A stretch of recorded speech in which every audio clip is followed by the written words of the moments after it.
स्वागत है। वक्त हो चुका है खबर असरदार का। मैं हूं आपके साथ पूजा सचदेवा। मैं हूं आपके साथ प्रशांत कटारिया और खबर असरदार में सबसे पहले बात महाराष्ट्र की। महाराष्ट्र की राजनीति में कभी भी कुछ भी हो सकता है। यहां पर सियासत कब हंसी में बदल जाए और हंसी कब गठबंधन में बदल जाए, ये कहना थोड़ा मुश्किल है।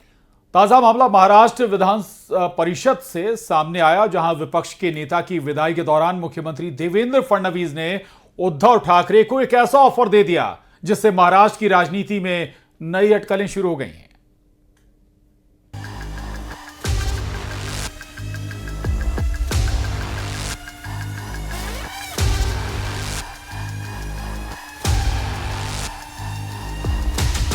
पळवापळवी करतात म्हणून उद्धवजी, आता उद्धवजी 29 पर्यंत तर काही स्कोप नाही। पण ऐका, 29 पर्यंत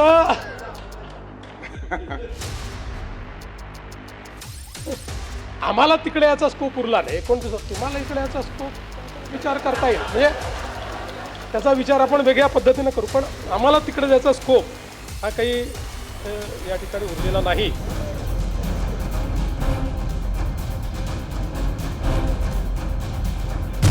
फडणवीस ने उद्धव ठाकरे को दे दिया ऑफर।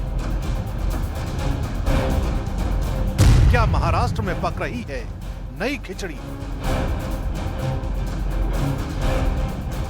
महाराष्ट्र की सियासत में एक बार फिर हलचल मच गई है और इस बार वजह है मुख्यमंत्री देवेंद्र फडणवीस का उद्धव ठाकरे को दिया गया मजेदार ऑफर। विधान परिषद में विपक्ष के नेता अंबादास दानवे की विदाई के मौके पर फडणवीस ने हल्के फुल्के अंदाज में उद्धव को सत्ता पक्ष में शामिल होने का न्योता दे डाला, जिस पर सदन में मौजूद हर किसी की हंसी छूट गई। पळवापळवी करतात म्हणून उद्धवजी, आता उद्धवजी 29 पर्यंत तर काही स्कोप नाही। पण ऐका, 29 पर्यंत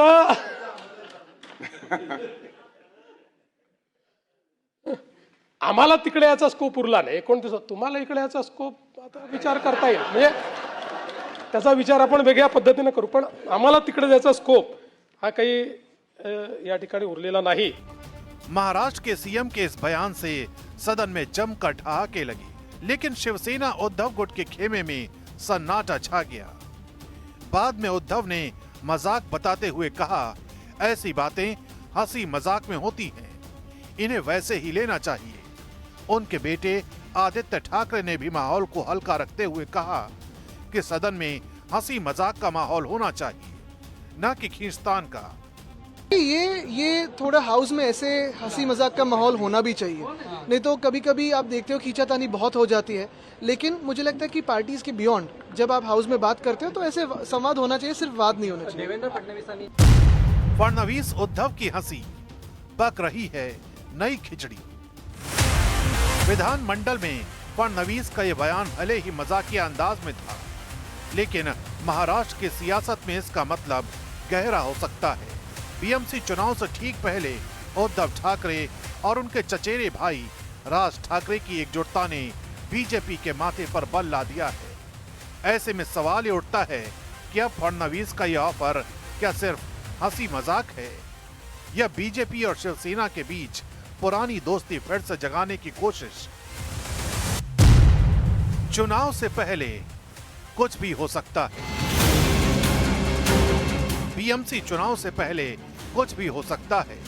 फडणवीस का उद्धव को ऑफर कितना गंभीर था, फिलहाल ये कहना मुश्किल है, लेकिन इतना तय है कि महाराष्ट्र की सियासी खिचड़ी में मसाला कम नहीं है, क्योंकि फडणवीस के इस ऑफर के बाद शिंदे वाली शिवसेना भी सोच में जरूर होगी, यानी बीजेपी की मजबूत स्थिति, ठाकरे बंधुओं की एकता और बीएमसी चुनाव की नजदीकी तारीखी, सब मिलकर महाराष्ट्र में एक दिलचस्प सियासी ड्रामा रच रहे हैं, जिसका प्लॉट तो मजबूत है, लेकिन दर्शकों का कंफ्यूजन खत्म नहीं हो रहा है।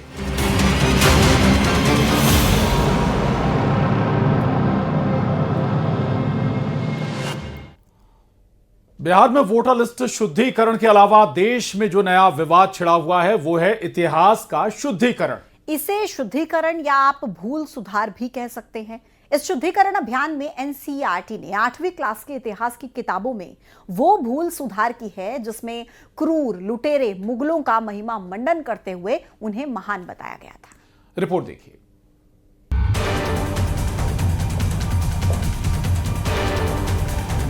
उन्होंने प्यार मोहब्बत से शासन करा और कोई भी ऐसा दंगा उस जमाने में नहीं होता था जो आज हो रहे हैं।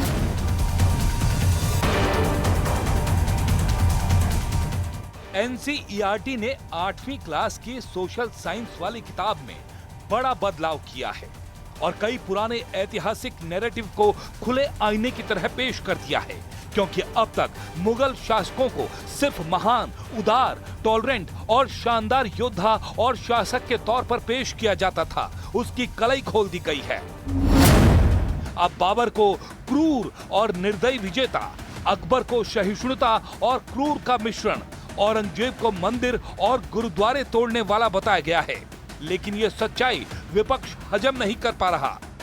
एनसीईआरटी का मतलब नेशनल कम्युनल एजुकेशन सिस्टम। ये हमारे बच्चों की, हमारी जनरेशन की पढ़ाई में जो सांप्रदायिकता की बीज डालने का प्रयास कर रहे हैं। अम्बेडकर को पढ़ाया जाना चाहिए और जो शिक्षा के लिए प्रेरित करते हैं, साहू फूले अम्बेडकर को पढ़ाया जाना चाहिए, सोशल रिफॉर्मर्स को पढ़ाया जाना चाहिए। लेकिन सपा के पूर्व सांसद एसटी हसन तो 4 कदम आगे निकल गए। उन्होंने प्यार मोहब्बत से शासन करा और कोई भी ऐसा दंगा उस जमाने में नहीं होता था जो आज हो रहे हैं। उस समय कोई संविधान नहीं था, तो बादशाह की जबान संविधान होती थी उस जमाने में। तो बादशाह अगर चाहे तो वो तो ऑर्डर निकाल देता कि सारे हिंदू जो है मुसलमान हो जाओ, लेकिन नहीं किया ऐसा किसी ने। यानी एसटी हसन साफ साफ कह रहे हैं कि मुगल काल से ज्यादा क्रूरता तो आज के दौर में हो रही है। इस किताब में ब्रिटिश शासन पर खुलकर सच्चाई सामने रखी गई और कहा गया है कि ब्रिटिशों ने भारत की संपत्ति को लूटा और इसी लूट के दम पर ब्रिटेन में औद्योगिक क्रांति यानी इंडस्ट्रियल रेवोल्यूशन संभव हुआ। लेकिन कुछ लोगों को मुगलों वाली सच्चाई से मिर्ची लग गई। इसकी वजह भी देख लीजिए। अरे 800 वर्ष तक मैंने इस मुल्क पे हुक्मरानी और जामादी की है। बीजेपी को मुगलों से नफरत है, मगर लाल किले पर मोदी झंडा लहराते हैं। एक म्यूजियम बन रहा था, उसका नाम था मुगल म्यूजियम। मैंने कहा भी मुगल म्यूजियम आज के दिन पे, मैंने कहा इसका नाम छत्रपति शिवाजी महाराज का म्यूजियम रखो। हमारा संबंध छत्रपति शिवाजी महाराज से है, हमारा संबंध मुगलों से नहीं है। इसके बाद ये औरंगजेब के मजार पर चादर चढ़ाने भी पहुंचे थे। ऐसे में सवाल है कि क्या मुगलों की क्रूरता पर पर्दा डालना सोचा समझा सियासी प्लान है? अब बात बिहार की करेंगे, जिसकी सियासत के केंद्र में फिर एक बार मटन पार्टी आ गई है। पूरे बिहार में वैसा ही सियासी बखेड़ा मचा है जो 2 साल पहले हुआ था। वैसा ही हो हल्ला हो रहा है, बस फर्क इतना सा है कि मामले में नए किरदारों की एंट्री हो गई है। मजे की बात यह है कि जेडीयू नेता और केंद्रीय मंत्री ललन सिंह ने इस मटन पार्टी का आयोजन किया था। उन्होंने बाकायदा मंच से लोगों को मटन पार्टी का न्योता दिया और गौरतलब है कि यह कार्यक्रम सावन के महीने में हुआ था। और जब आमतौर पर लोग मांसाहार से परहेज करते हैं।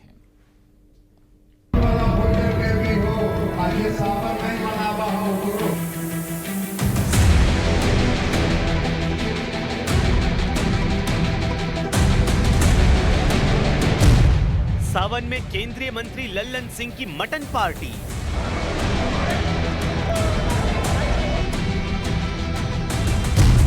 सावन में लालू की हांडी में राहुल की मटन पार्टी।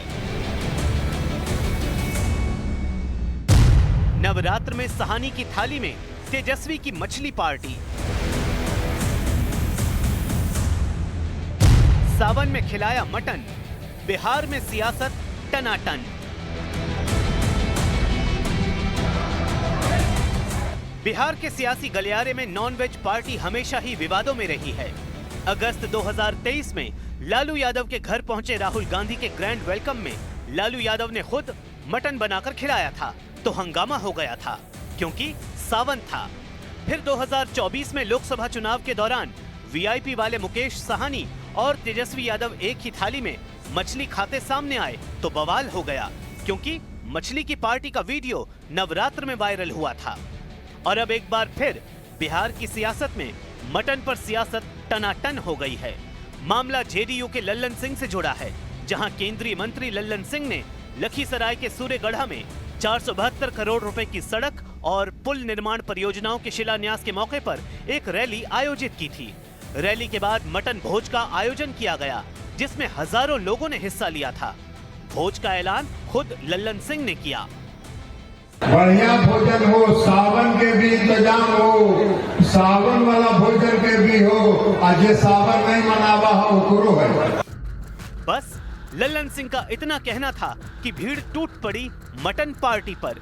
लेकिन पार्टी के आयोजन से पहले लल्लन सिंह ये भूल गए कि सावन का पवित्र महीना है और करीब 2 साल पहले आप ही के सहयोगी कोस रहे थे अपने विरोधियों को मटन पार्टी के लिए, सावन के पवित्र महीने का हवाला देकर। लेकिन अब बदले साल के साथ मामला 180 डिग्री घूम चुका है, लेकिन सियासत जस की तस है। बस कहानी के किरदार बदल गए हैं।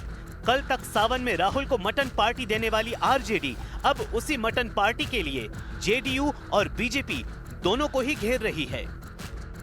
लालू प्रसाद यादव की बेटी और तेजस्वी यादव की बहन रोहिणी आचार्य ने एक्स पर पोस्ट कर लिखा, ढोंग रच रच ढकोसले फैला, दूसरों के खान पान में खोट निकालने वाले, कपटी और बड़े धूर्त हैं ये कान फूंकने वाले, कथनी करनी में अंतर इनके, हैं ये जहरीले मंत्र फूंकने वाले, ये धर्म का मर्म छिपाते हैं, अपना थूका ही चाट जाते हैं असल में ये दोहरे चरित्र वाले। यही तो दोहरा चरित्र है। जो लोग दूसरे के खान पान पर सवाल खड़े करते वो अपने गिरेबान में नहीं झांकते। ये ढोंगी पाखंडी लोग हैं, ये सावन में मटन पार्टी देते हैं। इसी से पता चलता है कि ये कौन सा धर्म का पालन करते हैं। दूसरे के खान पान पर तो बहुत सवाल खड़े कर रहे थे। आदरणीय लालू प्रसाद जी के यहाँ राहुल गांधी जी गए थे और तेजस्वी जी ने उस समय मछली का फोटो दिखाया था, तो उसी में हाई तौबा मचा रहे थे। आज आदरणीय प्रधानमंत्री जी से लेकर सारे एनडीए के नेता बताएं कि ये क्या हो रहा है। मामला मटन का था और मौका सियासत का, तो फिर कांग्रेस भी कहां पीछे रहने वाली थी। तो उसने भी सोशल मीडिया पर वीडियो शेयर कर एनडीए को निशाने पर ले लिया। कांग्रेस के बीवी श्रीनिवास ने लिखा, सावन के महीने में मोदी नीतीश की मटन पार्टी, धर्म के ठेकेदारों डूब मरो। लखीसराय में लल्लन सिंह की मटन पार्टी पर मची सियासी मारामारी के बाद अब लल्लन सिंह ने पार्टी में मटन होने पर सफाई दी है। में सब जो लोग आए थे सब लोगों को खाना पीना खिलाया गया। ऐसा कुछ नहीं था, ये आपकी सोच है। अब लल्लन सिंह भले ही मटन पर कितनी भी सफाई दें, लेकिन ये साफ है कि मटन पार्टी बीजेपी और जेडीयू के लिए ऐसी गले की फांस बन चुकी है कि वो ना उसके निगलते बन रही है ना उगलते।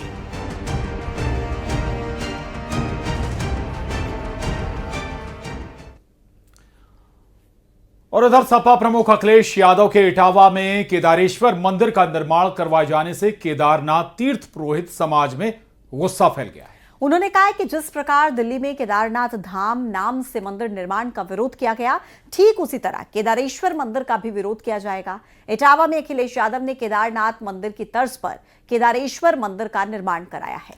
इस मंदिर के निर्माण से केदारनाथ धाम के तीर्थ पुरोहितों में आक्रोश पनप रहा है।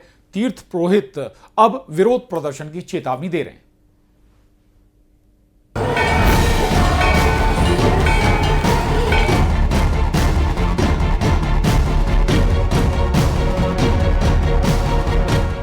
उत्तराखंड का विश्व प्रसिद्ध केदारनाथ मंदिर पूरी दुनिया में इकलौता और दिव्य है। अब अपनी स्क्रीन पर इन दोनों मंदिरों को देखिए। एक केदारनाथ का मंदिर है जहां पर भक्तों की भीड़ लगी है और दूसरा सैफई में केदारनाथ जैसा मंदिर जिसे समाजवादी पार्टी के अध्यक्ष अखिलेश यादव बनवा रहे हैं। बाहर से लेकर अंदर तक मंदिर की बनावट और परिसर केदारनाथ जैसे दिखती है। यहां तक कि गर्भगृह भी उत्तराखंड के मूल केदारनाथ मंदिर से काफी मिलता जुलता बनाया गया है। अब इसे लेकर उत्तराखंड के पर्यटन मंत्री भी एक्शन की बात कह रहे हैं। केदारनाथ से मिलता जुलता नहीं होना चाहिए, क्योंकि मेरे को नॉलेज नहीं है, मैं उसको देख के ही बता सकूंगा, कुछ कह सकूंगा, पर केदारनाथ का रेप्लिका नहीं बनना चाहिए। उसका हम निश्चित रूप में उसको पसंद नहीं करेंगे, उस पर कार्रवाई करेंगे। कुछ महीने पहले दिल्ली और तेलंगाना में केदारनाथ जैसे मंदिर बनने पर पहले ही बवाल हो चुका है, जिसके बाद में उत्तराखंड की धामी सरकार ने 4 धाम के नाम और डिजाइन जैसा दूसरा मंदिर नहीं बनाने का आदेश दिया था। ऐसा करने वालों पर कार्रवाई की बात भी कही गई थी। कैबिनेट मीटिंग में ये तय किया गया था कि भविष्य में यदि चारों धामों गंगोत्री, यमुनोत्री, केदारनाथ और बद्रीनाथ के मंदिरों की तरह मिलते जुलते मंदिर अगर कहीं बनाए जाते हैं तो इनके खिलाफ कड़ी कार्रवाई की जाएगी। ये भी फैसला लिया गया था कि चारों धामों से मिलते जुलते नामों से न कोई ट्रस्ट बनाया जाएगा, न ही इस तरह की कोई प्रतिकीर्ति कहीं बनाई जाएगी। यदि कोई इस तरह का काम करता है तो उसके खिलाफ कड़ी कानूनी कार्रवाई करने की बात कही गई थी। अब चारों धामों से और खासकर केदारनाथ धाम के पंडित पुरोहित चाहते हैं कि सपा प्रमुख अखिलेश यादव के खिलाफ कड़ी कार्रवाई की जाए और सैपई में जो मंदिर बन रहा है उसका निर्माण तत्काल प्रभाव से रुकवाया जाए। केदारनाथ धाम के तीर्थ पुरोहितों ने अखिलेश यादव पर बड़ा निशाना साधा। पुरोहितों का कहना है कि उत्तराखंड सरकार ने पहले ही साफ कर दिया कि कोई केदारनाथ धाम की नकल न बनाए। अगर इसके बाद भी अखिलेश ऐसा करते हैं तो उनका कड़ा विरोध होगा।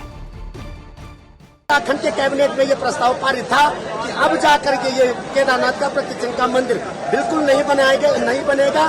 फिर भी उसके बावजूद भी अखिलेश यादव एक दिव्य भव्य मंदिर केदारनाथ का बना रहे हैं। इन नेताओं का यही है कि केदारनाथ की छवि को धूमिल करना चाह रहे हैं और जिस प्रकार से हमने दिल्ली मंदिर का विरोध किया था उसी प्रकार से ये उत्तर प्रदेश में जो अखिलेश यादव जी केदारनाथ का प्रतिचिन्ह का मंदिर बना रहे हैं उसी प्रकार से उस मंदिर का विरोध होगा।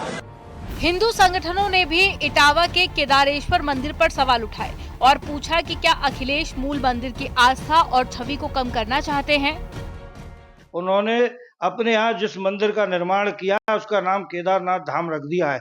वो लगता है हमारा जो वास्तविक बद्री केदार मंदिर है वो केदारनाथ धाम का, उस पर जाने से लोगों को रोकना चाहते हो और अपने वाले के मंदिर को वो असली केदारनाथ धाम बताकर भविष्य में उसी की पूजा कराना चाहते हो। हमेशा से ही इनका एक स्वरूप रहा है सनातन के अपमान करने का। समाजवादी पार्टी धर्म का प्रचार करना चाहती है, हिंदुत्व को और सभी धर्मों को मानने वालों को उनके अधिकार देना चाहती है, ना कि धर्म के नाम पर धंधा करना चाहती है। ऐसे लोगों को भगवान शिव जरूर प्रसाद देंगे जो आज मंदिर बनने पे भी विरोध कर रहे हैं। जानकार कहते हैं कि केदारनाथ धाम के हिंदुओं के बीच में लोकप्रियता एक वजह हो सकती है कि इसकी कॉपी करने की कोशिश होती रही है। जाहिर है कि जब राजनेता कॉपी करते हैं तो वह राजनीति ही होती है। अब देखना ये है कि केदारनाथ के बहाने यूपी की राजनीति में उत्तराखंड का अगला एक्शन क्या होता है। Bureau report, news 18, Uttar Pradesh, Uttarakhand.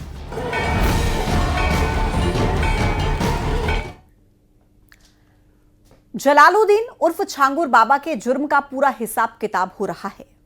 उसके अधर्म लोक की एक एक परत तक जांच एजेंसियां पहुंचना चाहती हैं, क्योंकि दावा यही किया जा रहा है कि छांगुर बाबा का नेटवर्क उम्मीद से कहीं ज्यादा बड़ा हो सकता है। देखिए रिपोर्ट।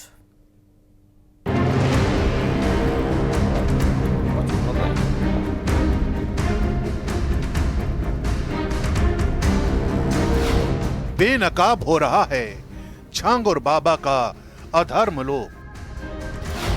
यूपी से लेकर महाराष्ट्र तक ईडी का छापा। छांगुर के अपराध की दुनिया की सनसनीखेज रात।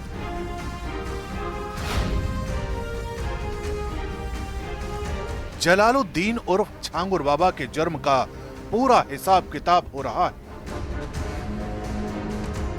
उसके अधर्म लोक की एक एक परत तक जांच एजेंसियां पहुंचना चाहती हैं, क्योंकि दावा किया जा रहा है कि छांगुर बाबा का नेटवर्क उम्मीद से कहीं ज्यादा बड़ा हो सकता है। यही वजह है कि प्रवर्तन निदेशालय के रडार पर यूपी और महाराष्ट्र के वो ठिकाने आ गए हैं जिनका ताल्लुक छांगुर बाबा से है।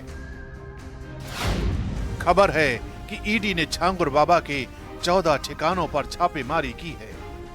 इस छापेमारी में यूपी और महाराष्ट्र जैसे राज्यों को टारगेट किया गया है। जानकारी के मुताबिक बलरामपुर के 12 और मुंबई के 2 ठिकानों पर ईडी ने छापा मारा है। आरोपी नवीन के खाते में शहजाद शेख नाम के शख्स के खाते से करीब 2 करोड़ रुपए ट्रांसफर किए गए थे। इसलिए ईडी ने मुंबई के बांद्रा और माहिम रिजवी हाइट्स के शहजाद शेख के दोनों घरों में छापेमारी की। इस दौरान शहजाद शेख से भी पूछताछ की गई, जिसने नवीन के खाते में करीब 2 करोड़ रुपए ट्रांसफर किए।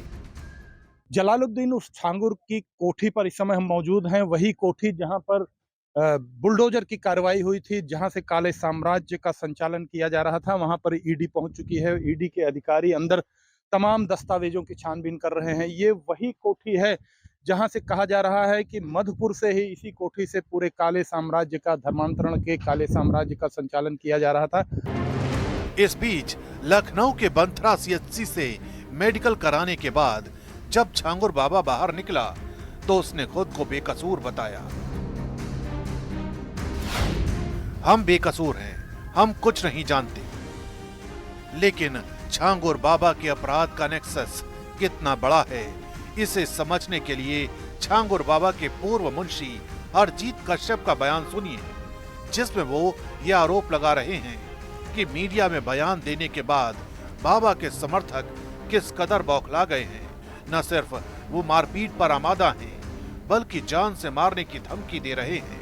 अरजीत कश्यप के मुताबिक आरोपी इस बात की भी धमकी दे रहे हैं कि कब तक यूपी में योगी सरकार रहेगी, उसके बाद हिंदुओं का हिसाब किया जाएगा। दवा लेने हमारा इलाज चल रहा है सामुदायिक स्वास्थ्य केंद्र गैड़ास बुजुर्ग में एक है।